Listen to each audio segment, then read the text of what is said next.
할렐루야. 우리 주님의 놀라운 은혜와 위로와 은총이 여러분의 심령과 가정과 일터 위에 흘러 넘치시기를 축복드립니다.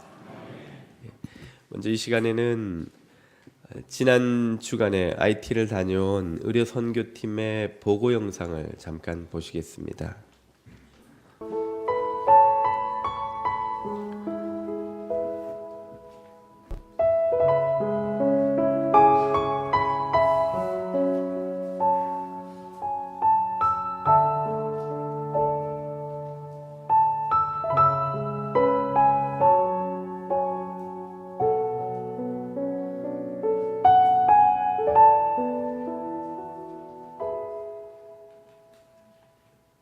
주발 앞에 무릎 꿇고 그 사랑에 남기네.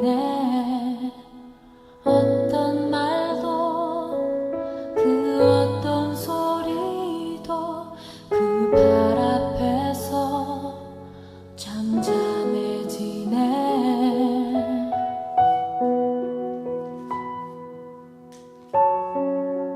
주 나의 사랑 그 발 앞에 앉아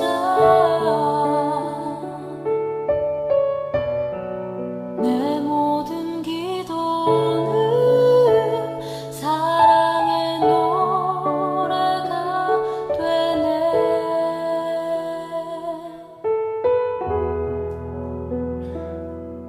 주의 옷자락 만지며 주의 두 발을 씻기며 주님 그 발에 입 맞추며 나의 왕관을 놓으리. 주의 옷자락 만지며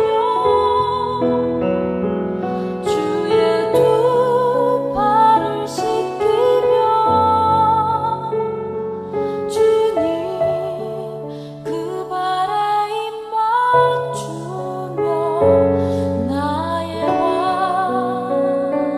왕관을 놓으리.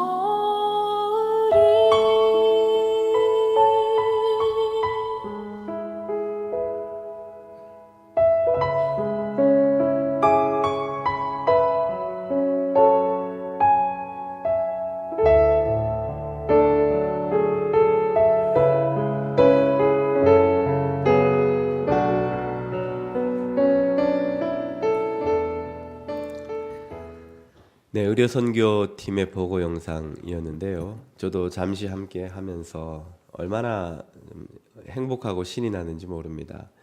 모든 선교팀이 그렇지만 또 이번 의료 선교팀도 막 신이 나가지고 즐겁게 사역을 하는데 저도 해피바이러스에 감염이 돼서 아주 행복한 시간을 보내고 왔습니다. 어리석은 질문 같지만 이 시간에는 참 중요한 질문 하나를 던져보고자 합니다. 왜 우리 교회는 이 의료 선교팀을 이 IT 오지에 파송하는 것일까요? 그들이 그곳에 가서 흘린 땀, 또 기도의 눈물은 또 그들을 보내놓고 함께 기도하고 후원한 우리 교우들의 눈물은 무슨 의미가 있는 것일까요? 이 질문에 대한 답을 오늘 본문에서 들어보고자 합니다. 마태복음 4장 23절입니다. 예수님께서 공생의 기간에 이 땅에서 하신 세 가지 사역을 이 말씀은 소개해 주고 있는데요. 예수께서 온 갈릴리를 두루 다니사 그들의 회당에서 첫 번째 가르치시며 율법, 진리의 말씀을 가르치시며 두 번째 천국 복음을 전파하시며 하나님의 나라가 가까이 왔다고 선포하시고 마지막으로 백성 중에 모든 병과 모든 약한 것을 고치시니, 이 세 가지가 예수님의 공생의 사역을 참 총정리한 사역 요점이라고 할 수 있습니다. 가르치심, 천국 복음 전파하심, 그리고 모든 약한 것을 고치심이지요. 이 중에서 이 고치심이 천국 복음을 전파하며 진리를 가르치는 것과 똑같이 중요한 예수님의 사역으로 소개되고 있다는 사실을 주목할 필요가 있습니다. 예수님의 사역은 곧 제자들의 사역이기도 했지요. 예수님이 제자들을 파송하시며 뭐라 하십니까? 누가복음 9장 1절 이하를 보시면 예수께서 12제자를 불러 모으사 모든 귀신을 제어하며 병을 고치는 능력과 권위를 주시고 하나님의 나라를 전파하며 앓는 자를 고치게 하려고 내보내시며, 예수님이 제자들을 무슨 목적을 가지고 내보내셨는지를 살펴보십시오. 하나님 나라를 전파하는 것과 더불어서 앓는 자들을 고치게 하려고, 역시 고치심의 사역을 감당하게 하려고 제자들을 보내고 계세요. 이 고치심은 예수님의 사역일 뿐 아니라 제자들의 사역이고 이제 나중에는 교회의 아주 중요한 사역이 됩니다.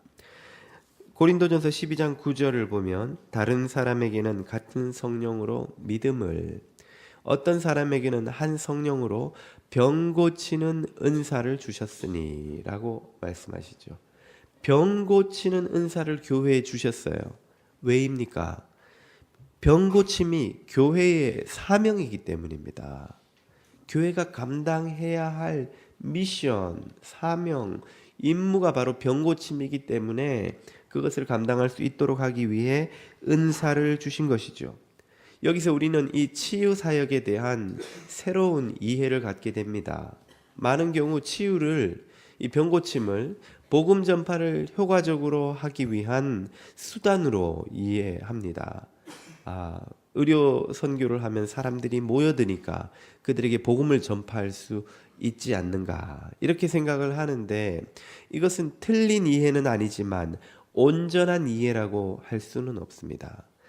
이 병고침은 사람들을 교회로 이끌어서 복음을 듣게 하는 중요한 수단임에 틀림없지만 그보다 더 나아가 그 못지않은 더 중요한 의미가 거기에는 있다는 것이죠. 다시 말해 병고침 그 자체가 곧 교회의 사명이라는 것입니다. 병고침은 수단이 아니라 교회의 존재, 목적, 이유라 이 말이죠. 이것은 예수님께서 사역하신 모양을 보면 더욱더 분명하게 드러납니다. 마태복음 14장 14절을 보면 예수님이 왜 병을 고쳐주셨는지를 이렇게 설명하시죠. 예수께서 나오사 큰 무리를 보시고 몰려든 그 무리들을 불쌍히 여기사 그 중에 있는 병자를 고쳐주시니라. 예수님은 왜 병자들을 고쳐주셨다고요? 불쌍히 여기셔서 고쳐주신 거예요. 불쌍히 여겼다. 다른 말로 하면 그들을 사랑했다. 이 말이에요. 그들을 사랑했다. 사랑은 그 자체로 목적이지 수단이 아닙니다. 사랑하는 이유가 무엇입니까? 사랑하기 때문에 사랑하는 거예요. 사랑은 목적이에요. 사랑을 통해서 뭔가 다른 것을 얻으려 한다면 이미 그것은 사랑이 아니지요. 사랑은 수단이 될 수 없습니다. 내가 누군가를 사랑함으로써 뭔가 또 다른 이익을 얻으려 한다면 그것은 사랑이라고 더 이상 불리지 않는 것이죠. 주님이 병자를 고쳐주신 이유는 사랑해서 그들을 불쌍히 여겨서 고쳐주신 것이고, 교회가 오늘날 이 세상에 많은 사람들 혹은 세상을 치유해야 하는 이유는 세상을 사랑하기 때문인 거예요. 사랑해서 고쳐주는데 다른 무슨 이유가 있으며, 사랑해서 고쳐주는데 그것을 통해 얻으려는 또 다른 목적이 무엇이 필요하단 말입니까? 그러니까 교회에게 있어서 고치심은 곧 그 자체로 사명인 것이죠. 고치심, 이것은 복음 전파와 똑같이 오늘 교회에 부여된 중요한 사명이라는 것을 여러분 깨달으실 수 있기를 바랍니다. 그러면 어떻게 교회는 이 병고침, 치유의 사명을 감당합니까? 몇 가지 방식으로 교회는 지금도 계속해서 이 치유를 행하고 있습니다. 그 첫 번째는 바로 진리와 사랑으로 병든 영혼을 하는 것입니다. 영혼을 치유하는 곳, 그것이 바로 교회입니다. 육체를 치유하는 병원이 세상에는 있죠. 정신을 치유하는 정신병원도 있지만 영혼을 치유하는 곳은 없습니다. 영혼을 치유하는 유일한 곳이 있다면 그곳이 바로 교회인 것이죠. 교회는 진리의 말씀과 사랑의 실천으로 사람들의 병든 영혼을 치료합니다. 이 일은 매일매일 지금도 일어나고 있습니다. 제가 언젠가 한번 나눈 기억이 나는데요. 한국의 어느 청년부를 섬길 때에 교회에 여집사님 한 분이 저를 찾아와서 울면서 호소를 하시는 거예요. 무슨 일인가 들어봤더니, 목사님, 우리 아들을 좀 청년부에서 받아주십시오. 아니, 보내시면 되지, 무슨 안타까운 일이 있어 그렇게 슬피 울기까지 하십니까? 그랬더니 그분이 자신의 참 아픈 사연을 이야기하는 거예요. 젊을 때 남편이 자신을 두고 외도한 것이 참 너무 화가 나고 이제 분노가 치밀어서 견딜 수가 없어서 남편을 쏙 빼닮은 하나밖에 없는 아들에게 그 화를 다 풀어놓은 거예요. 아이에게 폭언을 하고 매질을 하고, 그렇게 아이를 키우는 과정에서 아이의 영혼이 그만 깨져버렸어요. 병이 들어버렸어요. 이 아이가 커서 이제 덩치가 커지니까 엄마에게 받은 그대로 엄마한테 돌려주는 거예요. 엄마한테 욕을 하고 주먹질을 하고, 막 직장에 보내놓으면 한 주일을 못 버티고 싸우고 나오고, 우울증 약을 먹으면 좀 나은데 안 먹는 날엔 또 막 폭언이 시작되고, 견딜 수가 없는 거예요, 엄마가. 근데 내가 뿌린 내 업보다 이렇게 생각을 하니까 어디 하소연할 데도 없고, 이 불쌍한 아들을 목사님 청년부에 좀 받아주세요, 보내세요. 예. 그래서 그 형제를 받아서 청년부 셀 모임에, 우리로 치면 구역 모임 같은데 집어 넣었는데, 구역 그 셀에 속한 자매들이 저를 찾아와 가지고는, 목사님 무서워서 셀에 못 들어가겠어요 그러는 거예요.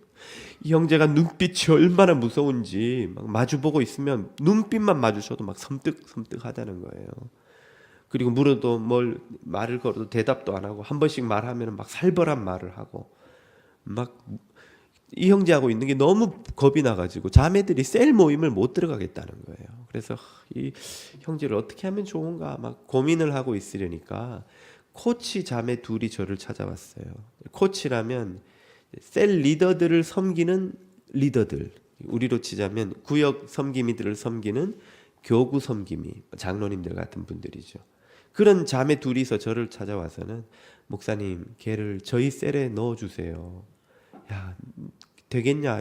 아무도 어느 셀도 얘를 지금 못 받아들이겠다고 이러고 있는데, 그러자 그 자매 둘이서 그런 말을 하는 거예요. 목사님, 교회에서 얘를 받아주지 않으면 얘가 어디 가서 적응을 하고 정착을 하고 받아들여질 때가 있겠어요. 저희 셀에서 한번 해볼게요. 그리고는 그 형제를 셀에 데리고 간 거예요. 셀 모임을 하면서 이 누나들이 그 형제의 말을 들어주고 성경을 가르치고 같이 기도해주고, 쉬는 날에는 형제를 불러내서 밥도 사주고, 그렇게 동생을 자기 동생처럼 이 누나 둘이서 돌봐줬어요. 그러니까 서서히 이 형제의 그 무섭던 눈빛이 부드럽게 풀리기 시작하는 거예요. 이 형제의 입이 열리기 시작하는 거예요. 자기 이야기를 하기 시작해요. 그렇게 한 1년이 지났는데 어느 날 그 어머니가 저를 찾아온 겁니다. 또, 목사님, 청년부 모임을 매일 하면 안 됩니까? 아니, 왜 그러세요? 우리 아이가 교회만 갔다 오면 생전 웃지 않던 아이가 웃는다는 거예요.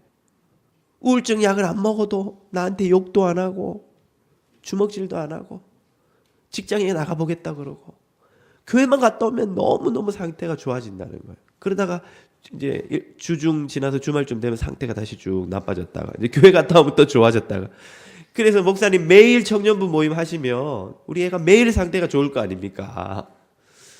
그래서 제가 아이고, 매일은 어떻게 안 되고 한 번씩 우리 주중에 양육 모임이 있으니까 양육에 보내시라고, 성경 공부하는데 보내시라고 해서 제가 그 형제를 보면서 교회가 사람들을, 병든 영혼을 치유한다는 것을 깨닫게 됐어요. 이렇게 사람들이 치유되는 거구나. 오늘 이런 치유가 우리 가운데서 날마다 일어나고 있다는 것을 여러분 믿으시기를 바랍니다. 우리는 다 영혼이 죄와 악으로 병든 사람들이에요. 정도의 차이가 있을 뿐이지 그 형제처럼 너무 심각하게 영혼이 병들었기 때문에 도저히 숨길 수 없을 만큼 깨어진 상태와 그와는 달리 좀 병든 상태가 좀 덜하거나 혹은 우리가 그걸 아주 세련되게 잘 숨기는 법을 이미 배웠기 때문에 그게 잘 드러나지 않고 있을 뿐 영혼에 병들었다는 사실은 아무도 예외가 없어요. 또 우리가 병이 들어있기 때문에 주님의 은혜를 필요로 해서 교회에 나와 있는 것이 아닙니까? 예수님이 이렇게 말씀하셨죠. 누가복음 5장입니다. 예수께서 대답하여 이르시되 건강한 자에게는 의사가 쓸데없고 병든 자에게라야 쓸데있나니 내가 의인을 부르러 온 것이 아니요 죄인을 불러 회개시키러 왔노라. 아멘. 우리가 교회에 나와 있다는 사실 자체가 우리 모두가 병든 영혼을 치료하는데 주님을 필요로 한다는 사실을 의미하는 것입니다. 그러므로 여러분 교회 다니다 보면 저 사람은 기독교인이라면서 왜 말을 저렇게 해? 왜 행동을 저렇게 해? 뭐 이렇게 좀 모난 사람, 그런 사람을 만날 때가 있잖아요. 이상해할 필요가 하나도 없어요. 그렇게 병들어 있기 때문에 교회에 나와 있는 겁니다. 교회 나오는데 왜 저래가 아니라 교회 나오니까 저렇지라고 생각하는 게 마땅한 거예요. 교회 나와서 우리는 주님의 은혜를 간절히 필요로 하니까 지금 그 병든 영혼의 상태를 가지고 주님 앞에 나와 있는 것이죠. 그러므로 우리가 진리를 선포하며 사랑을 실천할 때 바로 이 치유의 사역을 감당하고 있는 것이에요. 지금도 우리도 모르게 이 말씀이 선포되는 동안 우리의 영혼이 치료받고 있는 거예요. 여러분 1:1 제자 양육으로 커피 브레이크로 여러 성경 공부와 양육 훈련 과정에 리더로 섬기시는 분들이 계시죠. 그분들이 나는 뭐 성경도 잘 모르고 기도도 잘 못하고 이렇게 부족한데 날 왜 리더로 세워서 이 사람을 가르치라고 그러는가. 여러분이 함께 보내는 그 시간 동안 말씀을 공부하고 그 사람을 위해 부족한 손이지만 모아서 기도하고 그 사람의 이야기를 들어주고 그와 눈을 맞추고 함께 교제하는 그 모든 시간 동안 성령께서 여러분을 통해 그를 치유하고 계신다는 사실을 믿으시기 바랍니다. 성령님은 우리 속에서 지금도 일하고 계시는 거예요. 치유의 역사를 행하고 계시는 거예요. 그 결과 우리들의 영혼이 치유받고 회복되고 주님의 도구로 쓰임받기에 합당하도록 자라가게 되는 것이죠. 저와 여러분의 영혼이 주님의 은혜로 온전히 치유받고 또 병든 형제 자매들을 치유하는 데 쓰임받게 되기를 주님 이름으로 축복드립니다. 두 번째로 교회가 이 치유 사역을 감당하는 방식은 기도를 통해 병든 육체를 치료하는 것입니다. 영혼도 치유하지만 육체도 치유하는 것이 교회의 사명입니다. 물론 오늘날에는 예수님 당시에 고대 이스라엘 사회와 같은 그런 고대 세계와 달리 병원이라는 기관이 있죠. 그 병원에서는 현대의학 기술을 가지고 사람들을 고칩니다. 그러므로 우리는 병이 들면 어떻게 합니까? 병원에 가죠. 혹자는 그리스도인이 기도로 병을 낫게 해야 믿음이 있는 것이요. 아프다고 병원에 가는 건 믿음이 좀 부족한 것이 아닙니까? 하는 근본주의적 사고방식을 가지고 있는데 절대로 그렇지 않습니다. 그것은 심각한 오해입니다. 병원과 병원에 있는 의학기술은 모두 하나님의 은총의 도구라는 사실을 여러분이 깨달으셔야 됩니다. 의학기술이라는 것은 발명된 것이 아닙니다. 발견된 것이죠. 원래 자연세계 속에 있던 약품을 약 성분을 발견해낸 것이 우리가 먹는 치료제고 또 사람의 이 생물학적 원리와 자연의 물리적 세계의 원리들을 발견해내어서 사람을 고치는 데 사용한 것이 의학치료 기술인 것입니다. 그리고 그 기술은 모두 원래 어디 있던 것입니까? 자연 만물 안에 있는 거예요. 하나님이 창조하신 자연 만물 안에 그 치료에 필요한 모든 재료와 원리와 기술이 다 들어있는 거예요. 그걸 사람들이 연구해내어서 발견해서 정리한 것이 의학 기술인 것이죠. 그러므로 병원에 가서 치료받는 건 하나님과 상관없이 치료받는 것인가? 절대로 그런 게 아니에요. 그것도 하나님의 은총을 힘입어 고침을 받는 것입니다. 여러분, 그러므로 훌륭한 과학자는 신실한 그리스도인일 수밖에 없습니다. 과학을 더 깊이 연구하면 할수록 하나님의 그 창조 섭리를 더욱 알게 되는 것이요, 신실한 그리스도인은 훌륭한 과학자가 될 수 있는 거예요. 어쨌든 이렇게 병원에 가서 치료를 받음으로써 우리 현대 문명 사회의 많은 질병 문제는 해결을 받는다고 생각을 하고, 그러면은 교회의 역할은 더 이상 육체를 치료하는 데는 별로 할 것이 없지 않는가 하는 생각을 할 수도 있습니다만, 그것 역시 큰 오해입니다. 병원이 육체의 치료를 상당 부분 감당하는 것처럼 보인다 할지라도 실제로 교회의 역할은 여전히 남아있을 뿐 아니라 오히려 더 중요한 거예요.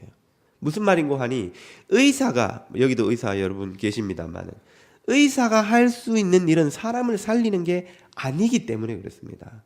의사는 병의 원인을 제거하거나 증상을 완화시키는 일정 부분의 치료를 할 수가 있어요. 그러나 그 사람의 생명이, 무너진 건강이 회복되게 되는 것, 생명이 유지되는 것은 그 사람 안에 있는 생명력이 작동해야 되는 것입니다.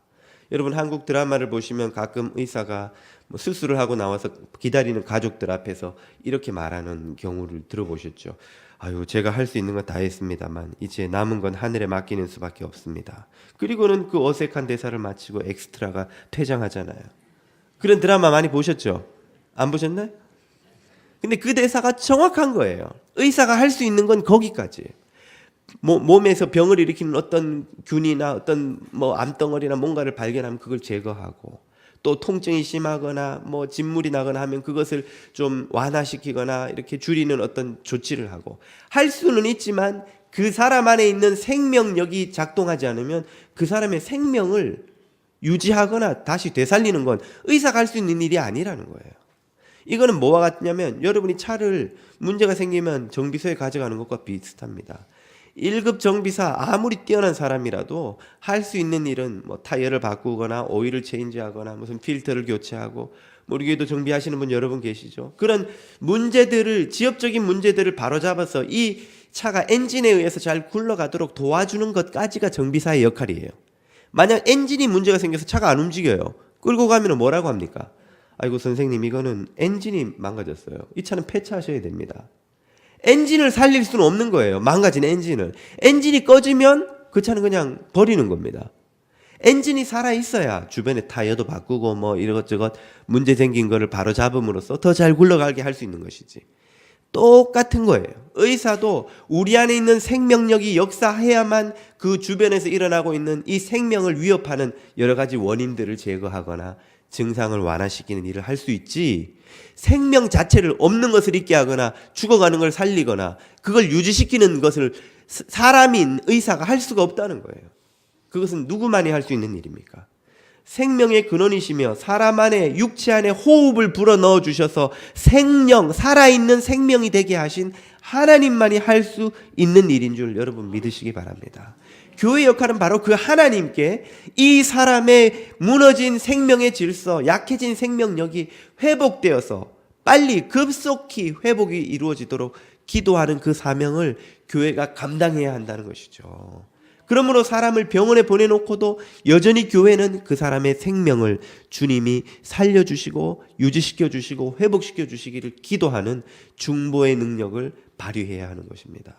그래서 야고보서는 이렇게 말하죠.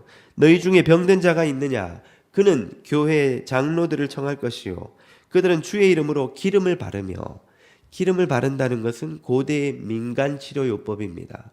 그 당시는 의사라는 게, 병원이라는 게 따로 없었으니까요. 기름, 인간이 할 수 있는 건 다 해놓고, 그리고는 그를 위하여 기도할지니라. 왜요? 믿음의 기도는 병든 자를 구원하리니 주께서 그를 일으키시리라. 혹시 죄를 범하였을지라도 사하심을 받으리라. 아멘. 사람에게 필요한 치료는 해놓고도 그의 생명력을 위해서 기도하라는 말씀인 것이죠. 이것이 교회 사명이기 때문에 우리는 신방 가서 기도합니다. 구역 모임 하면서 아픈 사람들을 위해 기도합니다. 또 새벽 기도, 수요 기도, 금요 기도회 때마다 환우들을 놓고 기도합니다.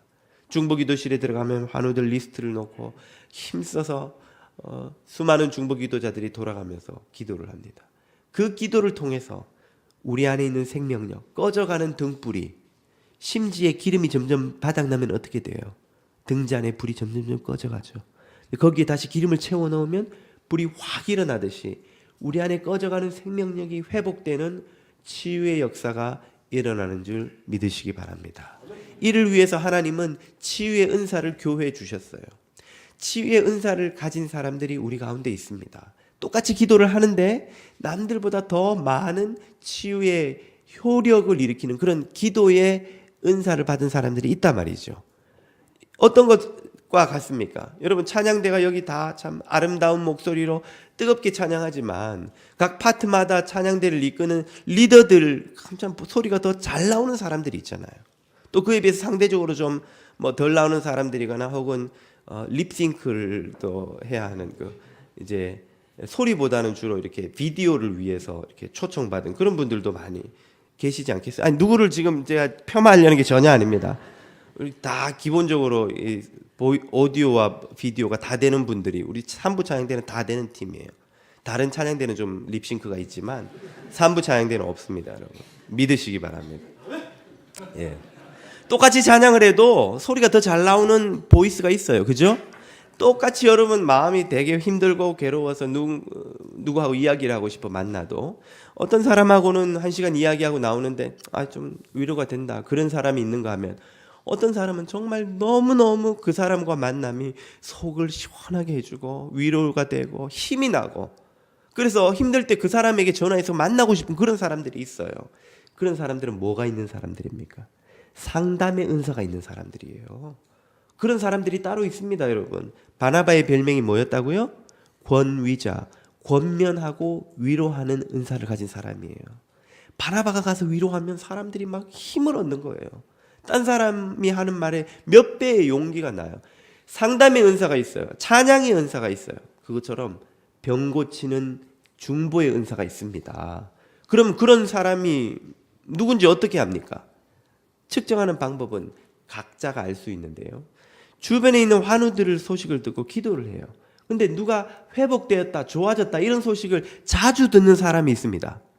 그 사람은 자신이 치유의 은사를 받은 사람일 가능성이 높다는 것을 인식하셔야 돼요.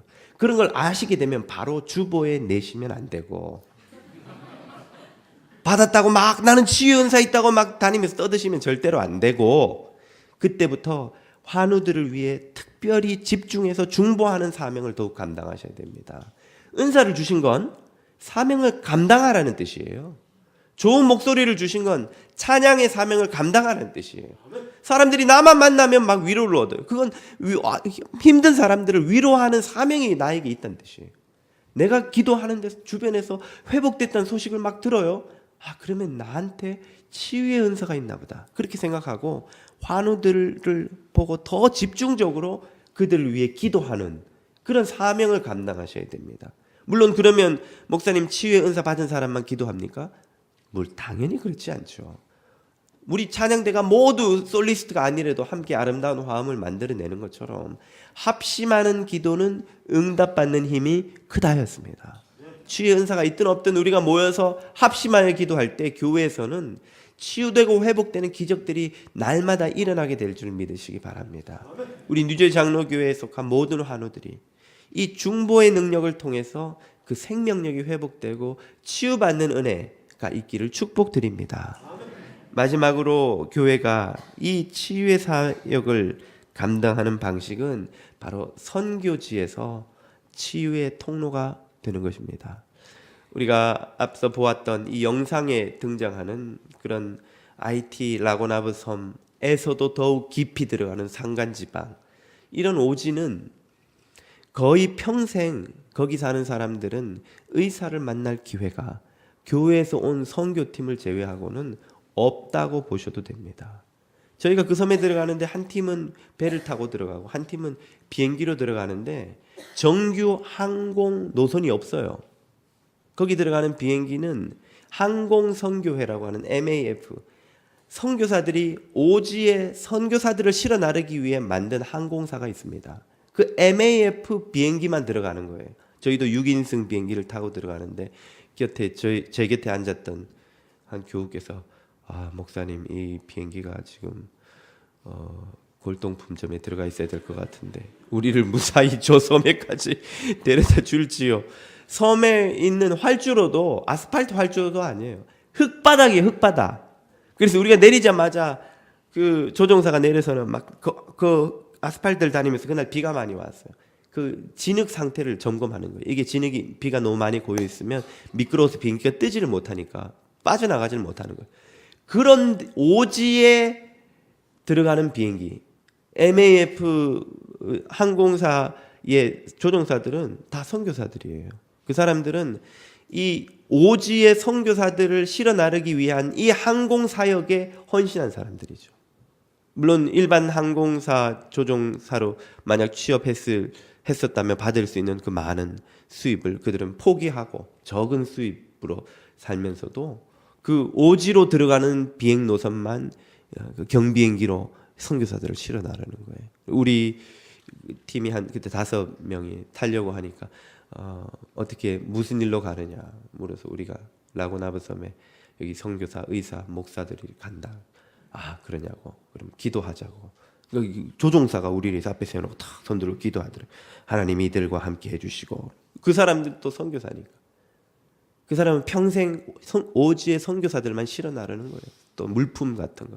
그래서 그 사람의 그 비행기를 타고 들어가는 라고나브 섬에서 그 산간 지방에 간다는데 4x4 SUV를 타고 한 2시간 가까이를 올라가는데 얼마나 돌이 많은지 이 배 타고 가는 것 같아요. 막 꿀렁꿀렁 차가 2시간을 차가 막 쉴 새 없이 오른쪽 왼쪽으로 그러다가 또 흙길은 미끄러지기도 하고 제가 하도 궁금해서 물어봤어요. 이렇게 차로 가도 이 산길을 2시간을 올라가야 되는 동네면 이 사람들은 이 험한 길을 도대체 어떻게 이 아래 마을까지 내려오냐고.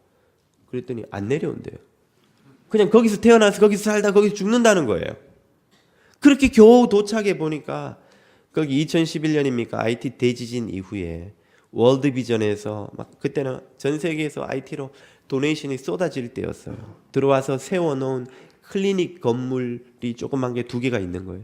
근데 텅 비어 있어요. 그때부터 지금까지 아무도 없고 아무 약품도 없고 아무 장비도 없고 건물은 세워놨지만 누가 그 산간지방에 가서 의사가 거기서 그 사람들 오지에 있는 원주민들을 돌보면서 생을 보낼 수 있겠어요.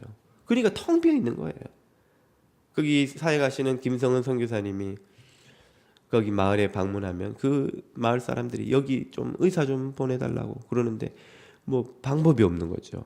그래서 이번에 도네이션 받은 걸 모아가지고 그 마을 출신의 널스 간호사 한 사람을 하이어를 했어요. 그래서 평소에는 거기에 클리닉에 머물면서 사람들이 오면 간단한 진료는 하고 또 할 수 없는 것들은 기록해 놨다가 2주에 한 번씩 아래에서 의사를 순회 의료팀을 보내주면 진료받고 또 2주 기다렸다가 또 진료받고 이런 식으로 하겠다고 이제 그러는데 우리 팀이 가서 치료를 하는데 한쪽에서 치과, 한방, 내과 그리고 이쪽에는 기도실을 만들어 놓고 이렇게 갔다 오는 사람들을 만나서 상담하고 기도하고 하는데 증상을 물어보면 다 똑같아요. 기본적으로 3가지는 장착하고 있어요. 헤드에이크, 스토마크에이크, 백페인. 그리고 나서 어디 엑스트라로 뭐가 더 아프다는 거예요. 왜 이 3가지는 모든 사람이 다 가지고 있냐고 그랬더니 거기 더우니까 약간씩 일사병이 다 있고 또 음식이 너무 짜게 먹어서 고혈압을 다 가지고 있다는 거예요. 성인이. 그러니까 혈압이 높으니까 다 두통이 있고 음식 먹는 것이 뭐 위생 상태라는 게 그러니까 먹으면 다 속에서 뭔가 탈이 나는 거예요. 아마 모르긴 해도 뭐 기생충이나 여러 가지 내적 질병이 있을 텐데 뭐가 아픈지 모르니까 다 무조건 스토머크 얘기예요. 그냥 뭐 배가 아파요. 그리고 하루 종일 그 땡볕에서 그 돌짝밭을 파고 뭘 뿌리고 해야 되니까 이제 허리를 굽히고 다들 이렇게 꾸정하게 요통을 안고 이제 살아간다는 거예요. 20살만 되면 치과 진료하시는 분들이 성한 이빨이 없다는 거죠. 치과 진료라는 걸 받아본 적이 없고 이빨 관리라는 걸 해본 적이 없기 때문에 그래서 이번에 간 팀들이 싸간 선물이 칫솔하고 치약하고 이게 칫솔 세트 이렇게 해서 사람들마다 다 나눠줬어요. 그리고 자매들은 한 20살쯤만 돼 보이면 애가 둘씩 셋씩 결혼 안 했는데 만났다 헤어졌다 만났다 헤어졌다 몇 번 하면 애가 그때마다 하나씩 생기는 거예요. 싱글 마음으로 그냥 애 키우면서 사는 것이죠. 근데 그런 마을이 라고나브 섬 안에만 수십 개예요. 전 세계에 수도 없이 많은 오지들이 곳곳에 퍼져 있습니다.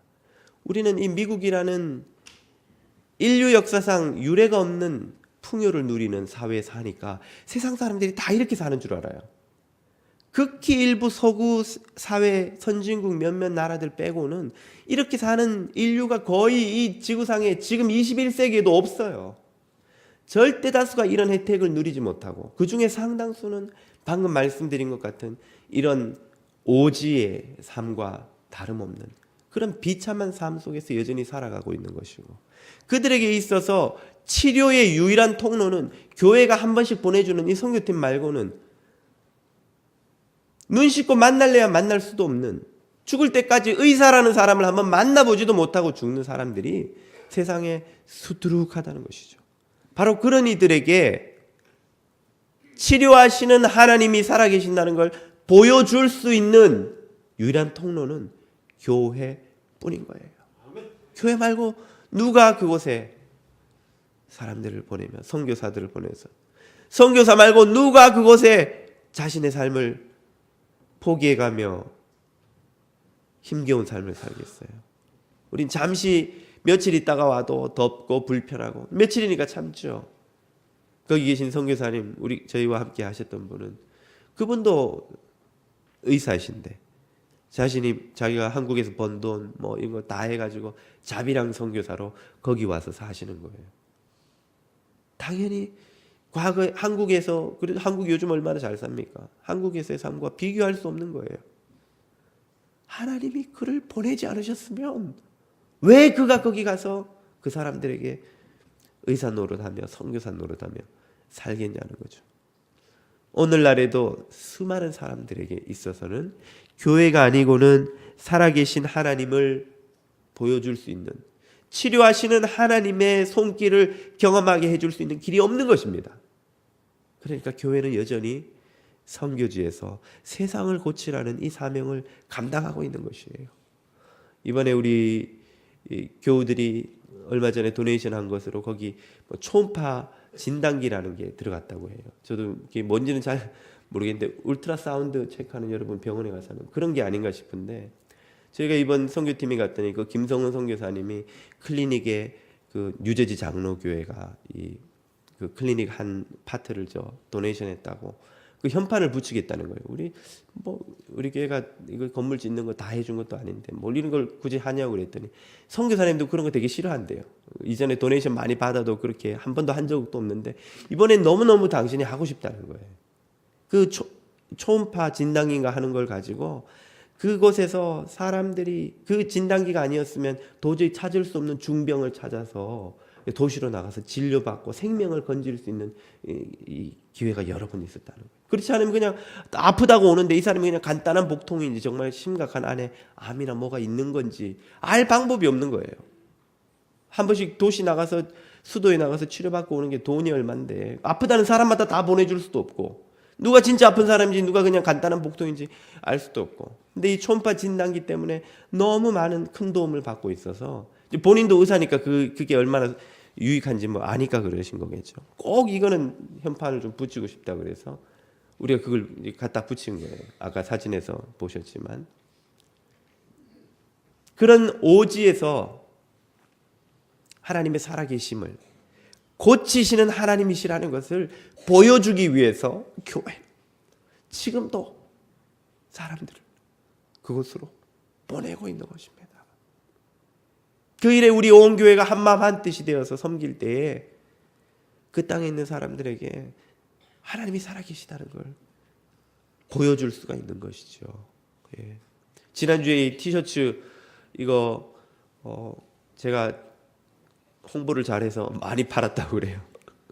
근데 살색 셔츠가 주문이 많이 들어와서 그거는 엑스트라 오더를 해야 되나 지금 그러고 있다는데, 어떤 분들은 빨간색 그 아주 오렌지색 목사님 입은 거 너무 예뻐가지고 사가서 집에 가서 봤는데 왜 집에 가서 보니까 별로 안 이뻐요. 이거 쇼윈도 상품하고 그거하고 다른 거 아니에요? 똑같은 거예요. 모델이 다른 거일 뿐입니다. 제가 입어서 이쁜 거지 아무나 입는다고 이뻐지는 건 아닙니다. 많이 팔았다고 막 선교팀이 신이 나 해요. 그래서 제가 얼마 벌었냐고 그랬더니 뭐 얼마 벌었다는데 막상 그 총액은 그렇게 생각보다 많지 않더라고요. 한 장당 10불씩 팔았으니 뭐 많이 봐야 뭐 이제 몇천 불 이제 수익이 날 텐데 물론 몇천 불 큰 돈이죠. 근데 제가 볼 때 그 돈보다 더 큰 수익이 있어요. 그게 뭐냐면 선교팀이 신이 나요. 목사님 이번에 몇 장 팔았어요. 선교팀에게 있어서는 그게 온 교인이 자신들의 마음으로 지금 후원해주고 있다는 지지의 증거로 보이는 거예요. 우리만 가는 게 아니다. 우리 뉴제 장로교회 모든 교인들이 가는 선교사 혹은 보내는 선교사가 되어서 한 마음 한 뜻으로 우리 선교팀을 보내고 있고 그 땅을 섬기고 있다는 걸 선교팀들이 그런 경험을 통해서 확인하는 거예요. 그럼 신이 나는 거죠. 나 혼자 이거 하고 있다 생각하면 다들 힘이 빠지지만 온 교인이 지금 내 뒤에서 나를 보내고 나와 함께 가려고 힘을 모으고 있다 그러면 그만큼 신이 나는 게 없어요. 이번 선교팀에서도 아까 말씀드렸습니다. 막 팀원들이 신이라 하니까 힘든데도 힘든 게 별로 느껴지지 않는 거예요. 같이 신이 나는 거예요. 우리 뉴제 장로교회가 보내는 선교사, 가는 선교사, 온 교인이 선교사가 되어서 한마음 한뜻으로 섬겨나갈 때에 우리는 지금도 살아계신 하나님이 세상을 고치고 계신다는 것을 세상 가운데 선포할 수 있을 줄로 믿습니다. 저와 여러분 모두가 한마음 한뜻으로 세상을 치유하시고 만물을 회복시키시는 하나님의 구원 역사에 동참할 수 있기를 축복드립니다. 기도드리겠습니다.